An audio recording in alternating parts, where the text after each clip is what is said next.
اعوذ باللہ من الشیطان الرجیم بسم اللہ الرحمن الرحیم۔ آیت اللہ العظمیٰ شیخ عبدالکریم حائری رحمۃ اللہ علیہ سن 1276 ہجری کو میبت کے علاقے مہرجرد کے ایک مذہبی گھرانے میں پیدا ہوا۔ آپ کے والد جناب محمد جعفر مرحوم تھے جو انتہائی دیندار، عابد و زاہد تھے۔ ابتدائی تعلیم کے حصول کے خاطر اپنے خالو جناب میر ابو جعفر کے ساتھ اردکان گئے۔ اردکان آئے ہوئے ابھی آپ کو کچھ ہی دن گزرے تھے کہ اطلاع ملی کہ آپ کے والد ماجد کا انتقال ہو گیا، لہٰذا آپ وطن واپس آ گئے۔ کچھ عرصہ وطن میں قیام رہا، پھر والدہ سے اجازت لے کر یزد تشریف لے گئے اور وہاں مدرسہ محمد تقی خان میں تعلیم حاصل کی۔ سن 1298 ہجری میں اپنی والدہ ماجدہ کے ہمراہ عراق تشریف لے گئے۔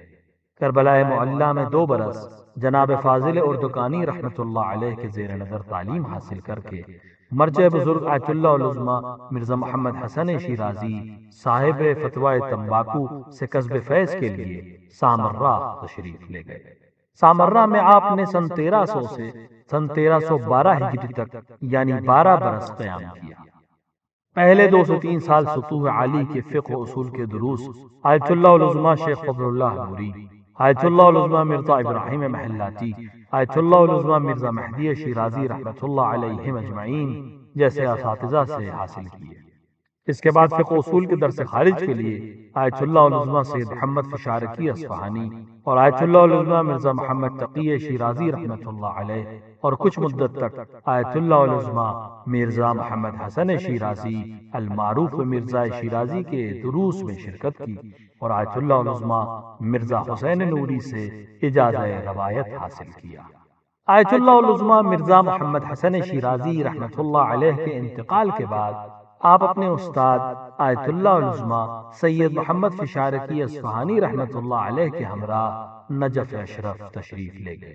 حوزہ علمیہ نجف اشرف میں آیت اللہ العظمیٰ سید محمد فشارقی اصفہانی اور آیت اللہ العظمیٰ محمد کاظم خراسانی جو آخوند خراخانی کے نام سے مشہور و معروف ہیں سے کسب فیض کیا اور آیت اللہ العظمیٰ سید محمد فشارقی رحمۃ اللہ علیہ کے آخر وقت خدمت کی۔ جب ان کا انتقال ہو گیا تو آپ ایران واپس آ گئے۔ ایران پہنچ کر سلطان آباد عراق میں حوزہ علمیہ قائم کیا، لیکن جب سیاسی مشکلات درس و تدریس میں مانع ہوئیں تو دوبارہ نجف اشرف چلے گئے۔ مرحوم آخوند خراسانی رحمۃ اللہ علیہ اور صاحب کفایہ آیت اللہ العظمیٰ سید محمد کاظم طباطبائی یزدی رحمۃ اللہ علیہ کے درس میں شریک ہوئے۔ نجف اشرف میں کچھ عرصہ قیام کے بعد آپ کربلا معلیٰ تشریف لے گئے، جہاں 8 برس قیام کیا اور تدریس فرمائی۔ حائر حسینی سے تمسک کے سبب ہی آپ کو حائری کے لقب سے یاد کیا جانے لگا۔ عراق کے مومنین کے اصرار پر سن 1332 ہجری میں واپس ایران تشریف لائے اور عراق میں حوزہ علمیہ قائم کیا۔ آپ کی زعامت و تدریس کے سبب بہت جلد ہی حوزہ علمی عراق اپنے نمایاں ترقی سے مشہور ہوا اور یہی سبب ہوا کہ دیگر شہروں سے بھی کثرت سے طلاب عراق کی جانب کوچ کرنے لگے۔ 8 برس حوزہ علمی عراق میں خدمت کے بعد بزرگان قم کے اصرار پر آیت اللہ العظمیٰ شیخ عبدالکریم حائری قم تشریف لے گئے اور اپنے ساتھ اپنے بہت سے شاگردوں کو بھی قم مقدس لے آئے۔ آیت اللہ العظمیٰ شیخ عبدالکریم حائری رحمۃ اللہ علیہ حوزہ علمیہ کی بقا اور دوام کی خاطر سیاست سے دور رہتے تھے۔ آپ جانتے تھے کہ جب تک لوگوں میں علم و شعور نہیں ہوگا کوئی بھی تحریک کامیاب نہیں ہو سکتی، لہٰذا پہلے علم و شعور کی تربیت کی جائے اور اس کا اہم ذریعہ حوزہ علمیہ ہے۔ اگرچہ ظاہراً آپ نے نہ عراق میں کسی سیاسی تحریک میں شرکت کی اور نہ ہی ایران میں، لیکن ایسے شاگردوں کی تربیت کی جنہوں نے صرف ظالم شہنشاہیت کو ختم نہ کیا بلکہ استعمار کو بھی للکارا۔ طلاب سے محبت، ان کی دلجوئی، مدد اور ان کے لیے سہولتیں فراہم کرنا آپ کا خاصہ تھا۔ نہ صرف طلاب بلکہ عام مومنین کی بھی مدد اور خبرگیری بھی آپ کی نمایاں خصوصیات میں شامل ہے۔ آیت اللہ العظمیٰ شیخ عبدالکریم حائری رحمۃ اللہ علیہ کی جہاں اہم خصوصیت تزکیہ نفس تھی، وہیں اہل بیت علیہم السلام خصوصاً امام حسین علیہ السلام سے آپ کی والہانہ عشق بھی زبان زد خاص و عام ہے۔ آپ کا دستور تھا کہ درس سے پہلے کوئی شاگرد اہل بیت علیہ السلام کے مصائب بیان کرتا، اس کے بعد آپ درس دیتے تھے، مجلس عزا اور جلوس عزا میں شرکت کرتے، بلکہ سامرہ میں دوران قیام نوحہ خوانی بھی فرماتے تھے۔ آپ فرماتے تھے میرے پاس جو کچھ ہے امام حسین علیہ السلام سے ہے۔ پہلے علماء ممبر پہ بہت کم جاتے تھے، بلکہ ذاکرین ہی آتے تھے۔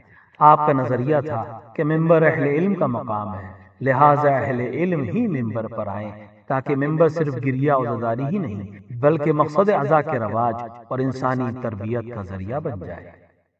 افسوس یہ آفتاب علم و فقاہت 17 ذی قعدہ سن 1355 ہجری کو قم میں غروب ہو گیا، اور حضرت معصومہ قم سلام اللہ علیہا کے روضے مبارک میں آپ کا آخری مسکن قرار پایا۔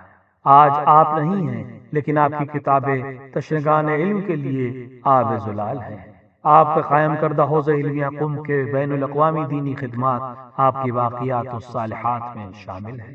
بارگاہ الہی میں دست دعا ہے کہ وہ ہمیں اہل بیت علیہ الصلوۃ والسلام کی تعلیمات کو جاننے، سمجھنے اور عمل کرنے کی توفیق عطا فرمائے، اور ہمارے امام کے ظہور میں تعجیل فرمائے، اور عند الظہور اپنے امام کی نصرت کرنے کی توفیق عطا فرمائے۔